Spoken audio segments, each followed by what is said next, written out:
welcome back to Dive Into Dialogue. We're your hosts. I'm Sayla. And I'm Cam.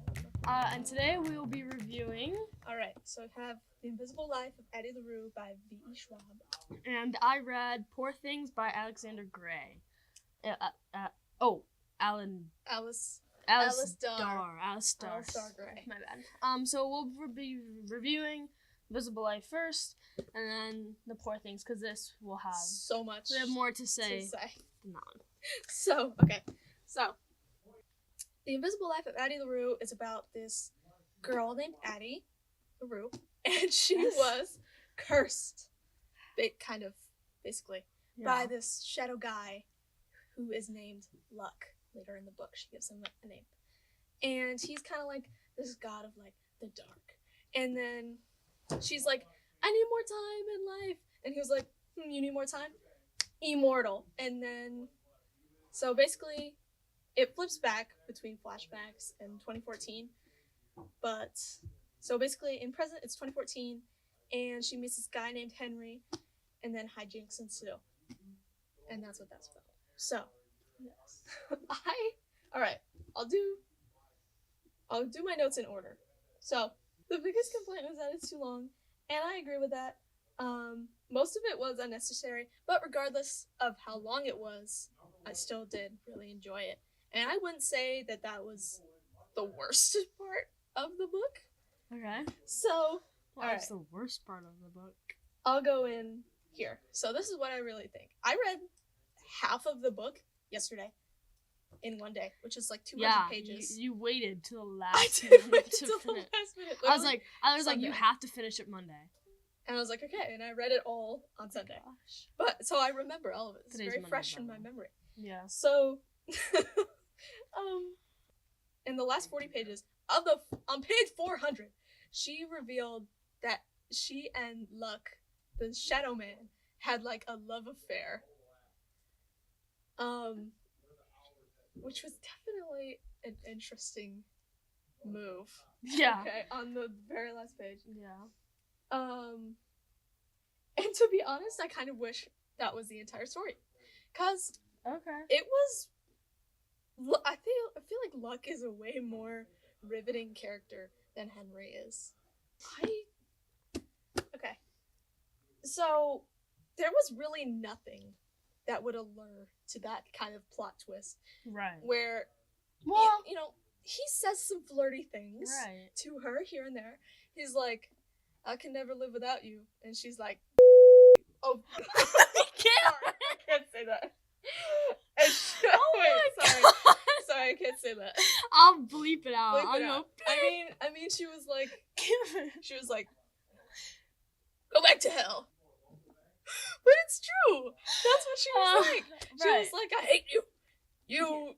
You suck. And then he was like, oh. So then at the end, they both like have some crazy thing going on, this situationship. Okay, but then this was a crazy thing but I feel like I kind of wish Henry, spoiler, I kind of wish Henry died at the end.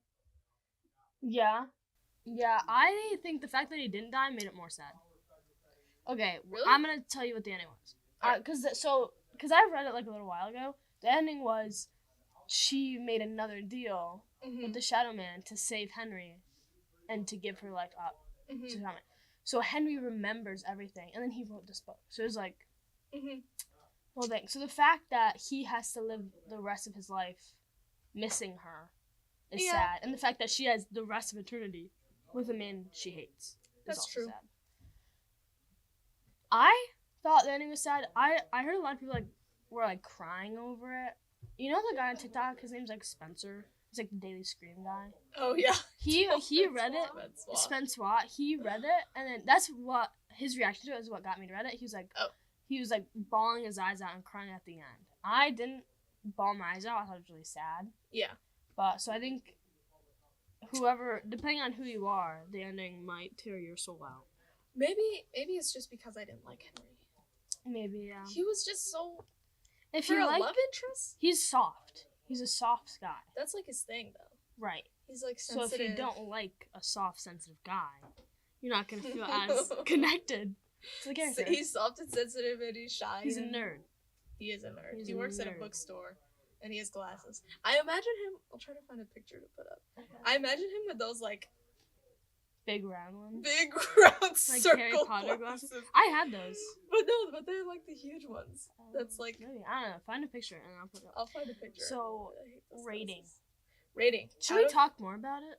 I think it's fine. Well, my last point was, oh, I said I don't really like historical fiction, and I know this isn't really a historical fiction. It's like fantasy. But like in like the 1700s flashbacks, I really did like those. I Honestly. like those too. I like those probably the most out of anything. Yeah, I that's the main part that I really enjoyed was when it went back in time, Mhm. because you're watching like figure out how she's going through, like people forgetting her. She Yeah. went through World War One, World War Two, Yeah. all these crazy wars, and it's like you get to see her perspective through them. Which But I really enjoyed. After like the 1700s period or like the early 1800s, Mhm. during the flashbacks, Yeah, it was more like it was less descriptive of her life, and it was Yeah. more like Luck appeared and he took me here and he said happy anniversary, I love you, and then right. then it was like back to normal. I do agree. It lost its depth. Yeah, It like- lost its depth as it kept going. towards the end of the flashbacks. But I really did like the flashbacks. So overall, I like the book. It seemed like I didn't like it from how much I was hating in my things. Yeah. But out of 5, I would give it a 4.1. 4.1? 4.1 out of 5. 5. Okay, So- yeah, I gave it a 4. I think I'm gonna read it. Yeah. And I'm consistent with that. That's fair. I would not read it again though, just because of Yeah. how long it is. Yeah. But I would recommend it. To be fair, my average book that I read is about 500 pages. So Wow, I looked at that's that and crazy. I was like, oh, it's like longer for Cameron, but it's not too bad. Usually I'm like 250.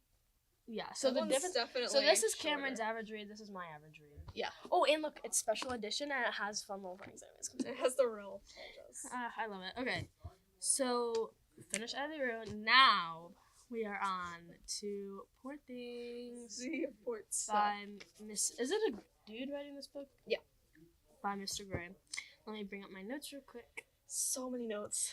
I have lots of notes, so Lots we and will lots go of through those.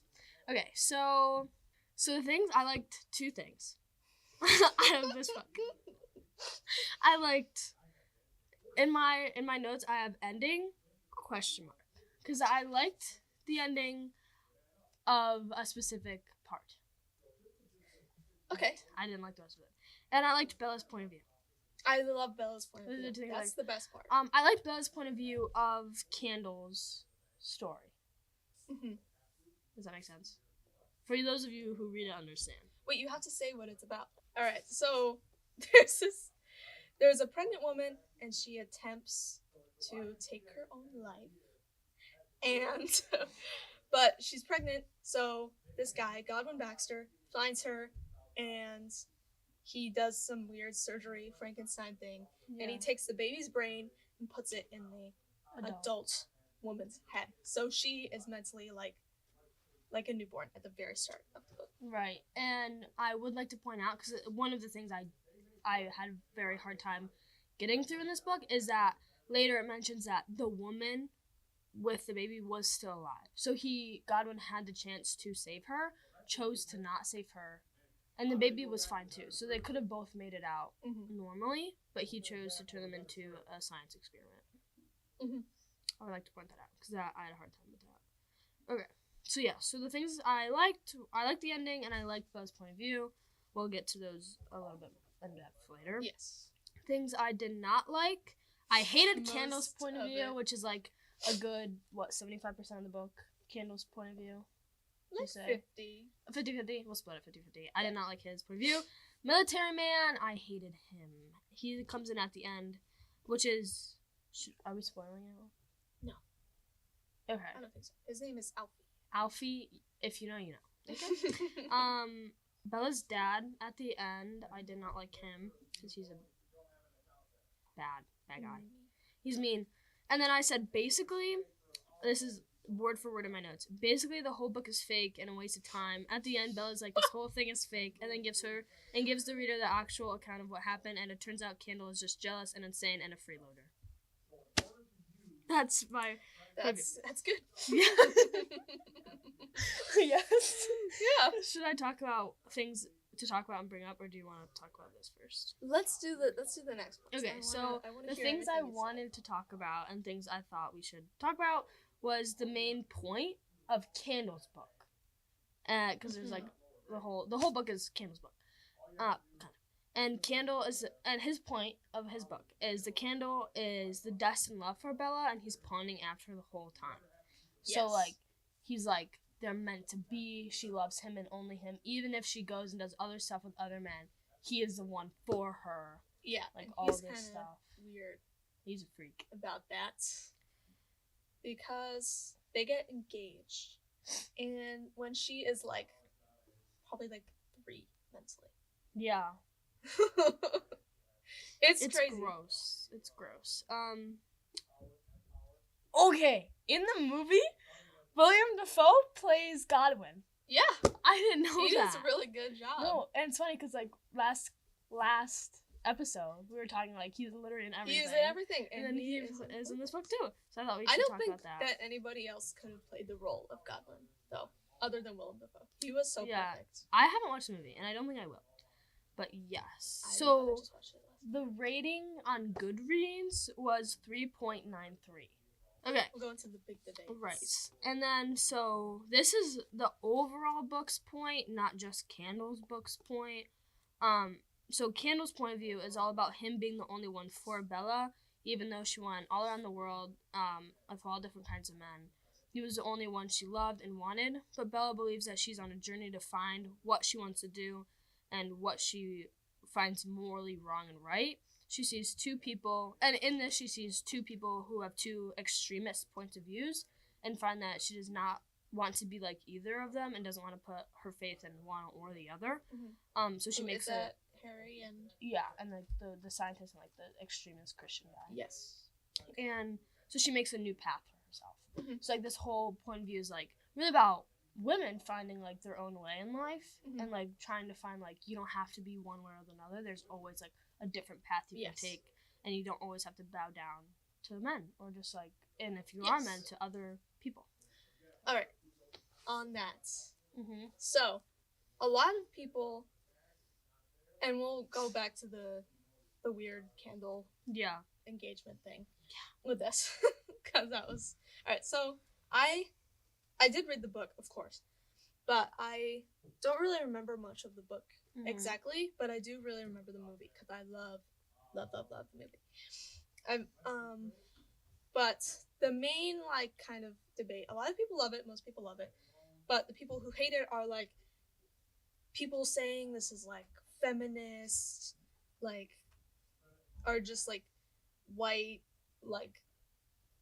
like sexual, like sex work is like empowering women when it's really not. That's kind of right. I feel like that's a thing that we know, and that's kind of a thing with Anora too. Anybody's seen Anora, but that's a different story. And people were like, probably the author too, and Yorgos Lanthimos, who directed the movie, they were like, he's a pedophile and he's a misogynist, as in Candle. And well, no, the actual the author, like the author and the author and the director of the movie. People were like, he's a pedophile, he's a misogynist, but I don't think that is true. I feel like people who say that, they kind of miss the entire point. I said, all right, so I saw a thing, letterbox review, maybe I'll try to find it, that said like, this is less of a feminism movie and more like child abuse and like exploitation. But I was like, yes. Yeah. And they were saying like that was like a bad and they hated the movie. I was like, yes, but that's the whole point. Right. Like you were so close to being on the money. Like it is about exploitation. Right. And it's not like Bella doesn't really understand the world as it is until like the very end. Right, until when she is kind of mentally grown up. But the whole thing between her and her meeting all these new people is that each and every one of them kind of exploits her in their own way. Right. Like Godwin, like God suggests at the beginning that McCandles should marry Bella. Right. But he knows that Bella is obviously not like responsible enough to get married, but he does it for the sake of experimentation. And McCandles is obviously a freak. Yeah. And he's like, well, Godwin originally created her because he liked her. mm-hmm. Are you getting everything down? Yes. So, but when he found out she didn't want him like that, yeah, to keep her in his life, he gave her to Godwin. Yes. Or he gave her to Candle. And I feel like he kind of did that for like the sake of like learning about what she would do. Okay. And for the sake of like, he more saw her as an experiment than a person. Right. But, and obviously, McCandles exploited her. Wedderburn is, I feel like it's pretty obvious, but I think that he's obviously the worst person. Yeah. In the book, because he is crazy. He is so crazy. Yeah. He was like, I don't know. But he's funny. He's really funny in the movie. In the book. I feel like his letters are like so nonsensical. Yeah. That's kind of one of my favorite parts because really? It's just so like silly. I was like, I kind of was like, please get it over and done with. I was like, I do not want to be reading this right now, bro. I was like, who are you? He was actually going mentally insane. Okay, but my conclusion, the whole thing is not kind of a feminist movement. People that are saying that it is are wrong because the whole thing is about exploitation, and whether it's about the exploitation of women or children or both, it's not supposed to be a good thing. No character in that book is good. Everybody's unreliable. You can't trust anybody. And I think that's the whole thing, is that like in life, because Bella's supposed to represent like a person who was growing up. Right. That in life you're gonna kind of encounter all these people, and Bella kind of stays strong through all that, and she becomes her own person. Yeah. And I think that's the real point. It's like a story of finding identity. Yes, finding identity, not about feminism. Yes, thank you. I think we should say that. So we have some reviews. I will read 3 of them, just so we can get some more opinions in here. So this first person gave it 5 stars out of 5. They said, and this, ladies and gentlemen, is why postmodern literature is so much fun. Gray basically tells a feminist story about how some bad men stitch up their stick idea of a perfect female and this Frankenstein creation. The body of a beautiful grown woman and the brain of an infant emphasizes herself as claiming desires that are reserved for men. So, such as some things that I can't name because it's explicit things. And it's basically like, oh, the horror that she enjoys these things. Mm-hmm. So that's the idea of what they say. Next one is another 5 stars. They say Gray's novel presents 2 unreliable accounts of Bella Baxter's life. Mm-hmm. The first, of Frankenstein and Victorian horror, told from a form of fictional autobiography of public health advisor, which is Candle. Mm. And the second, a brief corrective letter from Bella Baxter herself. Yeah. And she denounces the entire book, which is 3/4 about Poor Things, as a complete fabrication. So, and they give it 5 stars. So that is one of the things I didn't like. I was like, the whole thing's fake. Yeah. Like, it's a waste of time. Like, why did I read this? But they really liked it, I guess. So they gave it 5 stars. And then the last one we're going to read is 1 star, which is crazy. I don't think it's 1 star. Definitely not 1 star. 1 star. And this is why. You'll understand as I read. They lost me within the first 10% of the book when they made a literal child a addict to something. And then they lost me again when it just ended up being a story about white men, their double standards, ego, misogynistic, and racism, and a whole host of other distasteful themes. The whole thing felt like, yeah, she's mentally 10, but she's built like a grown woman, so she can help herself and have a right to her. And help herself and have a right to her. And that's like the argument. Mm-hmm. I mean, Kendall literally throws a fit because he's gonna marry she's gonna marry another man and says she's a child to explain why he should marry her instead. Like, be so for real. Yeah. So it's like that I understood. Like, I thought all the points of those made sense. Mm-hmm. I don't think it's a 5. I don't think it's 4. I gave it a 3.64. That's actually a really good rating. Yes, because I was like, it's not. I can't give it a 4 because it's not good enough to be a 4, but I can't give it a 3 because 3 is too little. Yeah. And like 3.5 seemed like still too little. So I would give it like 3.64. 3.87. Okay. Yeah, so 3.64 for me. It was definitely interesting. As I will say, as I was reading, I was like, okay, this is where I was. I hate this book. I hate this book. This sucks. Oh my gosh. What am I reading? Oh, okay. I see. Wait, what's going on? Oh, I don't like this. Oh, wait, what? And I finished it. I was like, this was a complete waste of time. There's only 2 things that I liked about it. I'm honestly surprised you gave it a high. Well, I give it a high rating as it is. because I didn't enjoy it, but I know it's a good book. But you kind of understand it's one of those things. I understand it's one of the things, and the main idea is so impactful, and I think it's something that people need to read because it is about using people when they don't want to be used. And I think that's a very important thing that needs to be understood in society. Yeah. There was a few things that religiously I had a hard time with. Like with the sex work? Sex work, and then also they were showing extremists and bad points of views of certain religions that I was like, oh, like it's like very obviously biased, the author. Yeah. But once I was able to like kind of get past it, I was like, I can understand like why they put it in there and like to like emphasize different things. Yeah. But so I understand. Okay. Okay. Yeah. We should introduce the next book. All right. So next book. Let's get on. Wait, which one did we like better overall? I think we like Addie better. If we're comparing. Yeah. I don't know.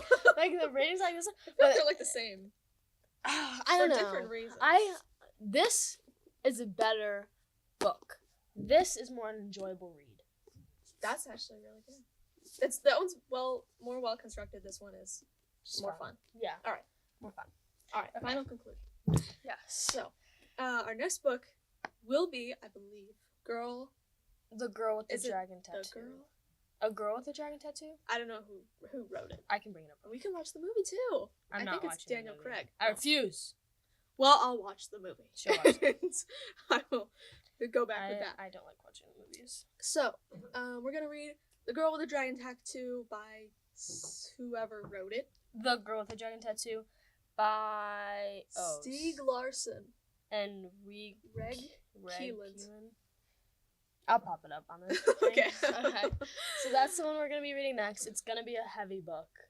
Definitely heavy. I'm excited. I don't really know what it's about. Oh, well, you'll find out. We'll find out. I don't want to give it away yet. Go to Barnes & Noble. Yeah, they're gonna Barnes & Noble. Yeah. So I'm not going to Barnes & Noble because I have no money, but it's fine. Me neither, but I'm going to. You guys should donate. Donate to the fund. Get us monetized. Monetize us. Sponsor. Goodreads sponsor. Yes. Okay, anyways. Hope you enjoyed this episode. Come back next week. Read The Girl with the Dragon Tattoo with us and come back to see what we think. Yes. Any last words? Much fun. Read Poor Things. Read Poor Things. But don't watch it with your parents. Oh. No, watch it with your parents. No, don't. Okay. Wait, should we give this an age rating real quick? Oh, yeah. Age rating? Definitely 17. 18 plus. Oh, 18 plus. You're not 18. All right, 17. 17 plus. Don't read it if you're younger than 17, please. And don't watch the movie unless you're 18. Yes. Cameron. 18 older. I haven't watched it, but I know it's in it. Okay, see you guys next time. Yes, Love you lots. See you next week. Bye.